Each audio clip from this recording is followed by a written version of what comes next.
It's that time of year again. So the entire year has been leading to this moment. I did it last year and I'm doing it again. This is my top 10 favorite Bionicle MOCs from the builders of the Bionicle community for 2019. There's some slight changes to the last time we did this. Before I begin, of course, I want to say this is all 100% my opinion. You might have differing opinions and that's totally okay. These are, in my opinion, my 10 favorite Bionicle MOCs. Of course, this entire year I've been having a little bit of a separate file on my computer, and I've been saving pictures of the things that I've thought, ooh, that's really good. So this, like I said at the start, has been a whole year in the making, this video here, which is really exciting. Basically, I've changed up some of the rules as well. Last year it was just whatever I thought was good, as long as it didn't have too much system in it. It's in the video. That's the same this year. If a MOC had a little bit too much system, I'd probably put it in the honorable mentions instead. I wanted to focus on more primarily Bionicle focused MOCs. Some of the MOCs you see in here might stretch the limits of that, but we'll talk about that when we get to it. The other important rule, and this is a slightly different one this time, is if one builder has made a really cool MOC and they're in the top 10, none of the other things they've made can be in that top 10. If they've made like multiple really awesome things, and trust me, some builders have, then I'll mention them in the honorable mentions instead. So today we've got our top 10, and we got 10 honorable mentions as well, but we'll get to those when we get to them. And one other quick thing before we start, if your stuff didn't appear in the top 10, don't let that discourage you. Let this be a spark that lights a fire inside you. You've got a whole year until 2020, until the end of the year when I do this next top 20 or top 10 video for that matter. So use that time to get even better, challenge yourself, build some cool stuff, and use this as a goal. Again, like I said, though, this is just my opinion, but if you have some top 10 MOCs that you've seen the rest of the community make, I'd love to hear your thoughts, so leave them in the comments below. But that's enough talking about it. Let's now start with our 10th favorite Bionicle MOC of 2019. And that MOC is by Mittens. It is called Charon, Ferryman of the Underworld. So this was entered in the Bio Cup this year, and it was really one of the standouts in the competition for me. I think I even mentioned it in my coverage. I really dig this MOC. Some really nice organic shapes on this MOC. The boat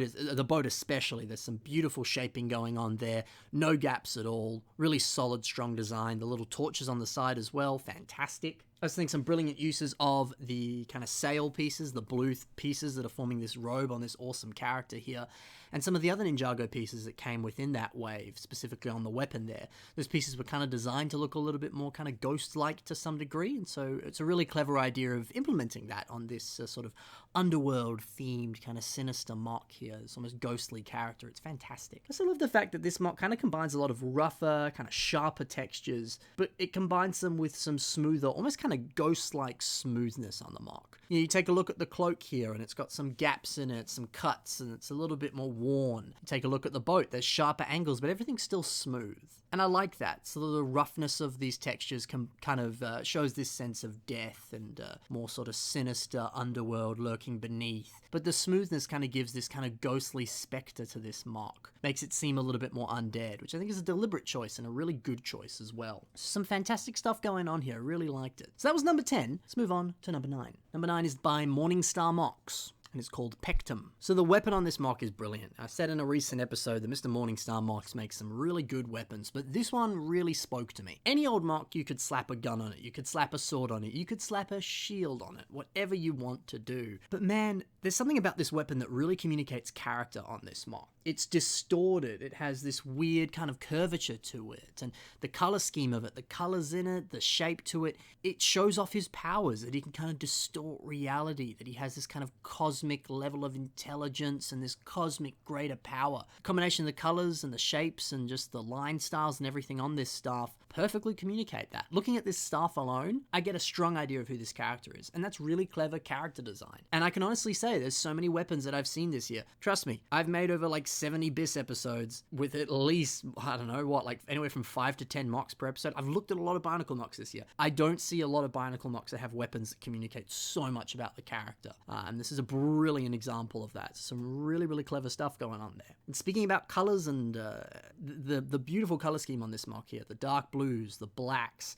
the trans pinks and purples and the gold. There's a real sense of royalty to this MOC. This like godlike look to it, kind of like Anubis or other kind of Egyptian gods. I get this kind of greater cosmic sense from it, these sort of mystical, magical, space-like colors, more being communicated about the character. The smoothness of this MOC, there's no gaps on it, some beautiful kind of texture play going on here. There's a lot that I like about this. and it deserved that number 9 spot. So there you go. On to number 8. This MOC is by Moko and is called Cancer. So we were just talking about some beautiful flow and transitions between pieces, and this MOC is no exception to that. This is one of the coolest things I've ever seen in terms of flow. These pieces look like they were designed to go together. Specifically taking a look at that kind of main head torso piece here, the amount of different red Visorak body pieces he's used and how perfectly and flawlessly they flow into each other. And I've not even started talking about the arms or the legs as well. The beautiful flow between those pieces is fantastic. And the fact that the textures aren't even interrupted either. You get this beautiful thing, like you take a look at the Kalma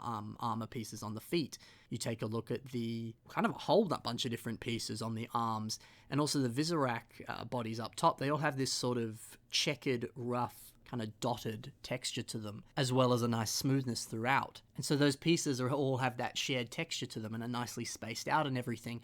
There's so much working with other elements on this MOC. There's so many deliberate choices here. There's not a single part that's been placed on this MOC that didn't have a purpose or didn't perfectly flow into something else, and that's really some masterful craft there. I also love too how these Visorak head pieces kind of flow into this little tiny mouth with these different claws kind of shaping this mouth there. It's a really, really clever, effective little design there. It just looks cool. And some beautiful color flow in this as well. The way that those Kalma armor pieces flow into the black, and that's just because that piece was marbled from dark red into black. Some nice transition there. And also the transition of the silver on the belly, how there's little bits of red on it as well, so it kind of almost sort of flows from red into silver. That, as well as some really clever, deliberate choices that work very well. So Moko, you continue to excel at what you do. Brilliant stuff. On to number 7 now. How we doing? We're doing well? We're getting good? Yeah. Seen some cool stuff so far. We're going to see some more cool stuff. Right now we're on number 7. But let's take a deep breath, yeah? I'm enjoying it. I hope you are too. What's it going to be? I always try to make a bit of suspense in between these transitions. So let's just dwell on this a little more. Let's just sit with it. What's number 7 going to be? Am I driving you insane with this anticipation? Or have you just skipped ahead? Maybe you did. So this is number 7. It's by Remington Yost. And it is one of the members of the Toa Palei. Couldn't have a Barnacle Inspiration series video without a mispronunciation of a name, but this is the Cleanser. So I think there's some beautiful storytelling and a really, really awesome kind of concept, character design behind this MOC here. The idea of this mechanical being that as he walks, his feet kind of cause the ground beneath him to flourish and grow with beautiful flowers and grass and nature. I just love that idea. I think it's a brilliant character design. It looks awesome. And the way that this MOC conveys age, all these different tube pieces, they kind of flow out as almost sort of hair. They kind of flow out as just sort of wrinkles throughout the body. It just looks fantastic. There's a real sense of age to this MOC, which is quite difficult to do, honestly, to convey age on a MOC. Short of adding a beard or something, but even still, that's pretty difficult. But some really nice stuff going on here to convey age, but also just some great texture play with a lot of different wire and tubing pieces, which looks fantastic and creates a really nice juxtaposition between the nature and the textures of this character. And also just a really super cool looking face on this guy. I like it a lot. Some great stuff going on here, Mr. Remington Yost. Nice work. Let's go to number 6. This is a MOC by Aaron Van Cleve, and it's called Tide's Blessings. And Tide's Blessings to you too, good sir. I don't know what that means, but it sounded nice. So this beautiful crab crustacean friend here, wow, he's cool. I really, really like him. The fact that he's built in little bits of barnacles, these sort of white details throughout the body and other little bits of spikes and things like that is so realistic and such a beautiful level of detail for a little bit more of a system-focused Bionicle here. You know, this one, like I said, does have a little bit more system on it, but I think it perfectly flows in with a bunch of Bionicle pieces, so I thought it was alright to just squeeze this one in here, and with such a well-built MOC, why not? So yeah, I love the barnacle details. I also love the striking color scheme and how that kind of also communicates a little bit of water, but also just a really bright, strong, beautiful colors. Just looks nice. Kind of blending some different shades of blue works well. And also the brilliant shaping on the mouth, using a whole bunch of different claw pieces, even some funky Urukai shields, and then these little ball joint eyes there. That is just perfect. It looks a lot like how a little crab mouth would look. It's fantastic. And one of the most surprising things about this MOC is the amount of Ben 10 pieces that are used here. A lot of them are used on the legs. You also got one of those little kind of claw pieces there on his claw. And wow, Ben 10 pieces work really well on a crustacean or on any kind of crab. And that's also just super cool. It's great when people can take just a sort of ordinary piece and use it on something, and you just look at it and go, wow, that was born for that, wasn't it? So nicely done. Really nicely done. All right, halfway point now. So, this MOC, who's it by? What is it? Well, let's find out. This is by Poor Disadvantaged, and this is Elvera Toa King. So this was actually posted January 1st, more or less a few days after I posted the 2018 top 10. I remember seeing this and being like, dude, why didn't you post this like 2 or 3 days ago? I would have put it in my top 10. So I've been sitting on this MOC for literally a year now almost. Yeah, it's super, super cool. The beautiful kind of ornate attachable hood that's also kind of this sort of pseudo dragon is brilliant. What an amazing addition that makes this already incredible Toa MOC even more impressive. The beautiful green cloak, a lot of the beautiful details just throughout his body and structure is just exquisite. But another thing that's fantastic is using one of the more recent Ninjago kind of spinner things.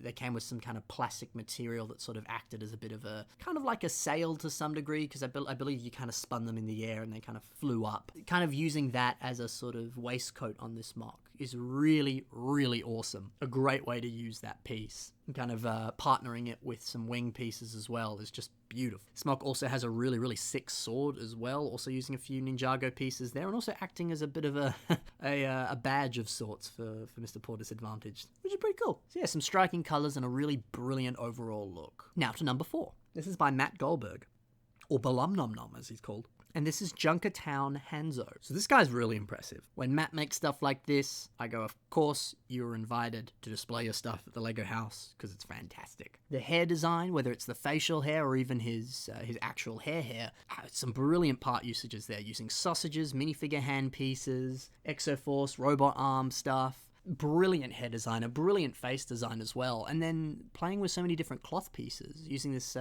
Takadona flag piece there is kind of like a hairband of sorts, using some sail pieces and other minifigure cloth stuff as just little garments or sort of like a bit of a waistcoat of sorts.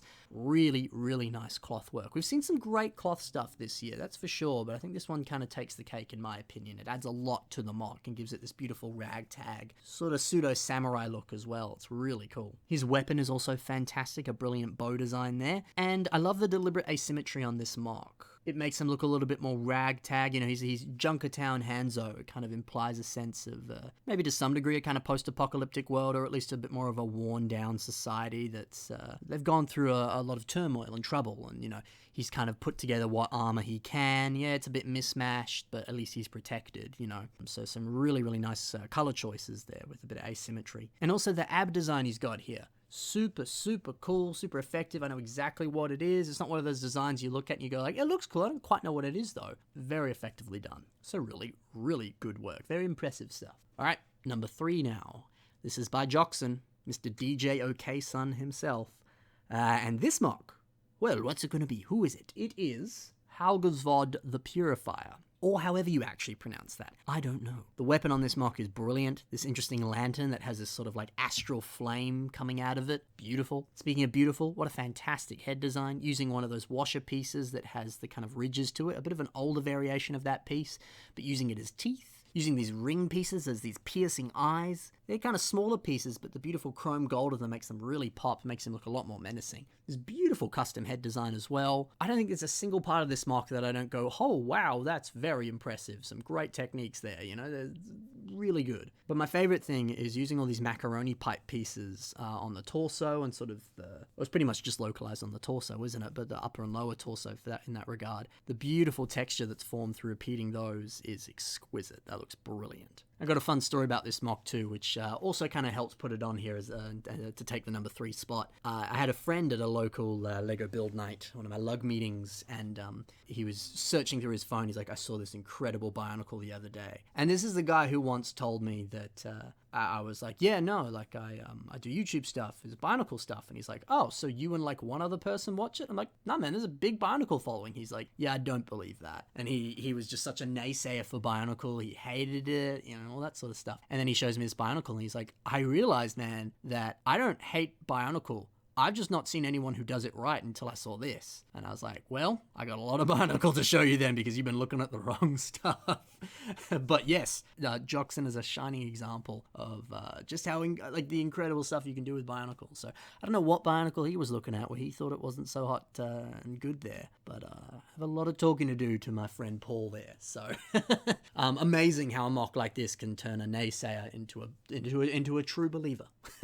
So I like that. And we're on the home stretch here, guys. It's time for number 2. And number 2 is by the man, the myth, the legend himself, Anthony Wilson. And this mock is Plague Mech Centipede Omnicron. So immediately when you see this mock, as I did the first time I gazed eyes upon it, what a physically menacing and physically impressive mock it is. These striking colors, this massive design, this unique, weird centipede, multi-legged, multi-armed, interesting teeth design to it. It's just so abstract and different and beautiful and striking. It just grabs your attention and forces you to never let go. And that alone is really impressive. But also, just like I said, the uniqueness of its design is just brilliant. It's just such a beautiful breath of fresh air and something so unique and so well done. The repeated use of those Technic panel pieces, the beautiful back greebling and details, and these funky weird egg pods as well. It's insanely cool. I can't even really find the words to describe how much I like this mock. It's just so unique and so different, and that's just impressive. So it's really cool to see Jafer's Plague Mechs get the attention they deserve because, man, they've created some fantastic designs out there, and this is just a brilliant, shining example of Mr. Anthony Wilson. One of the best things he's made, in my opinion. Really, really cool. All right. Now you're probably wondering what that number 1 spot is, aren't you? Well, before we get to the number 1 spot, let's talk about those honorable mentions. We got 10 honorable mentions here. We'll quickly breeze through those and get to that number 1 spot. Who's it gonna be? All right, in no particular order, here are those honorable mentions. The first one is by Torrent Axe 97 and is called Anguish. This mock has a pretty similar presence to Anthony Wilson's mock that we just saw. Naturally, it's massive. It's got all these different funky lines and colors to it. It's grabbing your attention and it's not letting go. It's also very cool. It's working for a lot of the same reasons Anthony's mock was. Great use of spikes. And also these funky, wispy things coming out of him, which are also kind of like horns or spikes, I'm sure, but it's just unique and cool. I don't know. This is another mock that I'm just like, I don't know how to describe it, but it's cool. Some great techniques going on, physically impressive, beautiful structure to it, very nice. This next mock is also by Anthony Wilson, and it's called Aquasaurus. So as I said before, I was going to focus on a couple things that certain builders did in these honorable mentions because they're just that cool that I couldn't not put them in the episode. But like I said, I wanted them to just have 1 spot in the top 10. Personally, I actually prefer this mock to the other one that I showcased with Anthony. However, this mock is almost entirely system and doesn't really have any Bionicle pieces in it. There's some pieces you could make an argument for, like spikes and things, but strictly speaking, I'd say they're a bit more system. Regardless though, I would go so far as to say this is the best thing Anthony's made. I looked at this thing for 3 days straight, just constantly going back to it and being like, oh my god, that's impressive. Really incredible. The beautiful striking colors, the brilliant transition between segments here that forms this super organic, smooth line of this brilliant aquatic creature. It's just amazing. It's menacing. It looks so realistic, yet it is this sort of fictional creature here. It's brilliant. An amazing use of system pieces here and creating this brilliant character design here. Definitely is a work of art. Next one here is by Corn Builder and is called Manus. So this, of course, is a revamp of the Manus crabs, some of the original Rahi sets. This is a brilliant revamp and a brilliant reimagining of them. They're a little bit cuter now as well, which I really like. So brilliant work with the Technic panels, as well as one of those Vizirac body pieces as well. Nice to sort of see that little horn poking out between those panels there. Some brilliant transitioning between those pieces there. There's no gaps. They look like they kind of perfectly transition into one another. It's fantastic. And as well, the color scheme and the smooth textures here kind of gives it this funky sci-fi look, this beautiful kind of mechanic look. It's a really nice combination of bionicle, which I love because there is this robotic look to it, but there is also this natural and organic look. You could easily see these things sort of walking around in the real world to some degree, but from a slightly different point of view, you could go yeah, they're a creature that was designed in a laboratory, or they're native to some technological planet in a sci-fi world or something crazy. So I love that that beautiful in-between that this mock is. This beautiful marriage of kind of what it is to be bionicle, to be biomechanical. I really like that. So a brilliant reimagining and just a brilliant overall look as well. Next one here is by D. Neal and is by... it is called Yeti, the Snow Monster. This is another BioCup entry that really stood out for me in the competition there. I love these big menacing fingers and these big menacing hands. It really looks like kind of how I imagine a Yeti would be, is just this strong, big, bulky character that just with a swing of its hand would just decimate you and knock you out. I love how those hands really communicate that. And it's a really nice design too, using some CCBS pieces there for the fingers. Really cool. The horns as well, using some big fig minifigure pieces there to kind of form the bulk of the horns. And also just the piercing pupils and the eyes, the yellow and the red there is fantastic. And the teeth and everything here, really, really impressive. A fantastic looking Yeti. As well, I didn't mention it, the beautiful transition between kind of how these ice pieces at the top of his head kind of look like hair, how that perfectly flows in with the rest of the head there. A really, really nice transition there. On to the next one. This one's by Joxon. It is called Akiyama Sidewinder GT. So correct me if I'm wrong, but I've been sitting on this the minute this came out, and I went, this will be in my top 10 video. And I didn't talk about it in any BIS episodes because I was waiting for now. And so finally I can talk about it. The texture play in this mock is brilliant. Perfect. I know I've already said that about a lot of other mocks, but this might be my favorite use of texture play that I've ever seen, because both the humanoid character and the bike have beautiful smooth textures, but in totally different ways. The human character here, smooth, but a blocky smoothness, using system, pretty much exclusively system as well. Then we take a look at the bike. Smooth textures yet again. A little bit of greebling on the engine and stuff, but otherwise smoother textures with Technic panels and other different Hero Factory pieces and things. But the smoothness is different yet again. It's through Technic pieces and not system stuff. So it's amazing how he's combined two smooth textures, but there's zero confusion between the two of them. There's not any overlap. It's a brilliant combination of system versus construction, and the difference between those two pieces and how similar the textures can be, but how different they can be as well. And then the combination of the stickers and the other bits of greebles on the bike there really makes it pop. There's a lot going on this that I just simply adore. You know, Joxon's a man of many talents and a man who knows what he's doing with his pieces, and this is a fine example of his work. Another Joxon mock, this is Umi the Jelly. So, multiple Joxon mocks here in the honorable mentions. Joxon killed it this year, man. Like I said, I didn't want to have the top 10 have multiple things by the same builders, but I'm putting them in the honorable mentions here because, again, this mock is very technically brilliant. I feel like this mock is quite similar to some other things we've seen in the top 10 because there's no element in this that is not put in for a specific reason. I love how this mock immediately screams that it's underwater because of the blue color scheme and the coral beneath it. So really great choices of color and a setting, you know. And I said before when I spoke about this in another episode of BIS, I said that, you know, you could easily look at it as a floating creature and it's on an alien planet that has, you know, funky grass that is this multicolored pattern. But the combination of this mock's eyes being closed, the beautiful flow between the limbs here, how they're those repeated small Hero Factory pieces, how it kind of almost looks a little bit like waves flowing, and how the hair, the brilliant part use of those parachute plastic pieces looking like exactly like a jellyfish, you know, stingers and stuff. It creates this sense of drifting and floating in water. So there's not a single piece on this that isn't used that doesn't immediately scream location, atmosphere, story, and character. You know, you get the sense that this mock is this very peaceful creature that floats in the water. It's brilliant. Some incredible stuff going on here. Many deliberate choices and many things working perfectly in unison. More reasons that Joxon killed it this year. Here's another Jock mock, and this is Vectro Co. Smiley. This mock has a power cable on it, uses a chrome brick, which isn't an official piece there. It's probably from Chrome Bricks, the Bricklink store. But that power cable looks so legit. That little USB cable, whatever you want to say it is,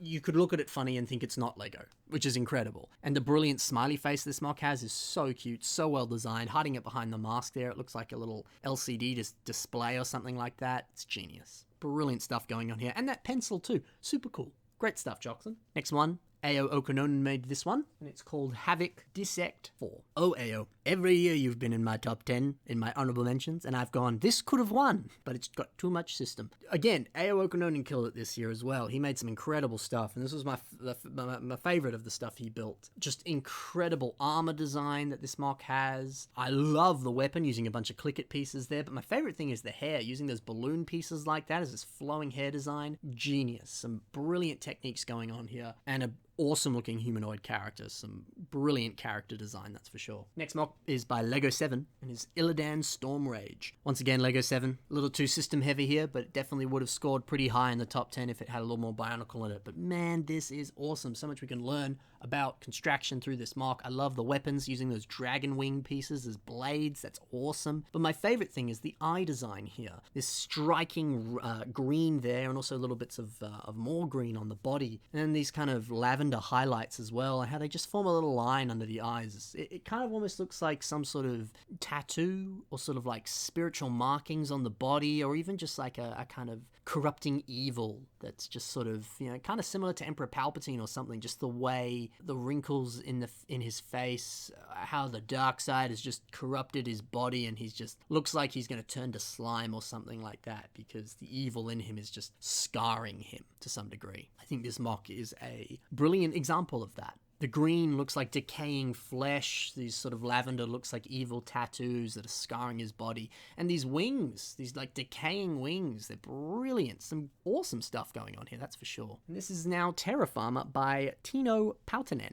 So I spoke about this a lot in the Bio Cup. I love the little flower containers at the back. Some really cool character design on this mock. Brilliant color scheme, kind of communicating Mars through that orange and white color scheme there. Just screams mission to Mars, Mars mission, just like the LEGO theme. And some beautiful smooth textures throughout. Some really nice stuff going on here. But alright, that is it for the honorable mentions. All that's left is that number one spot. Who is it going to be? Well, there's only one way to find out. The number one spot is a mock by Jafer and a mock by Andrew Steele. This is a collaborative mock by the two of these builders. It is Cardok and Gardok. So immediately when this thing came out, I lost it. It's so cool. So cool. A shining example of both Andrew Steele and Jafer's work in action. It's brilliant. Jafer is a man who knows what he's doing with kind of texture spam. A lot of the kind of gully claws, other different kind of claw pieces and tail parts and things being repeated here create such an organic, beautiful design, and how they perfectly flow up into this head design here, and the eyes, this transition from like a cone into studs, this kind of multi-eye design that's created there is gorgeous. This is such a beautiful way of taking what was such a brilliant, almost perfect Lego set, and then taking it down in a completely different direction and updating it with newer design styles, newer techniques, newer pieces, and making it even cooler. And it was something that I didn't think could be cooler, because it's such a cool set. Really inspiring, really cool. And also the fact that there's some very similar principles on both of these mocks, but both the builders took the kind of general concept of the sort of rough design, very similar head designs, very similar kind of textures and ways of building things, but taking it in their own style and advancing it, but also paying homage to the other builder. So, you know, there's not one builder who's like, watch this, and does some super cool trick, but in doing so dishonors the other builder. They're perfectly complementing each other, but perfectly kind of riffing off in their own direction, adding their own little flair to it, but still honoring the other builder. There's no ego involved. There's just pure, beautiful building. I love the Borok additions too, the birthing pod that's coming out of one of them there as well, sort of dripping bodily fluids coming out of the tail there, but not bodily fluids in the way you'd think. The beautiful teal and purple highlights on the mock too. Mwah! Beautiful stuff. Really, really strong, beautiful techniques. Great stuff going on. A brilliant pair, and two fantastic builders showing their A game. Pretty much, man. It's really cool. Come to Brickvention. Why not? I want to see your stuff in person. Anyway, that's neither here nor there. That has been my top 10 favorite mocks of 2019. Stay tuned for the 2020 countdown, which I'm already going to start saving mocks for and putting them in a folder and getting that video ready for the end of the year, or end of next year for that matter, because I'll probably post this in 2019, not in 2020. Anyway, hope you enjoyed this video. Be sure to check the links in the description to the mocks I just talked about. Check out some of the other stuff these exceedingly talented builders have done. And if you didn't appear in this list, well then, now it's time to work. Build some cool stuff, practice your skills, hone your skills, ask questions, all sorts of stuff, and make it a goal to be on the list for 2020. And if you did get on this episode, congratulations. I always do my best to make this video a bit of a highlight, all of my videos are about celebrating the Bionicle community and really honoring creativity. And these guys are the best of the best, in my opinion, man. This is literally my top 10 favorite things of all the stuff I saw this year.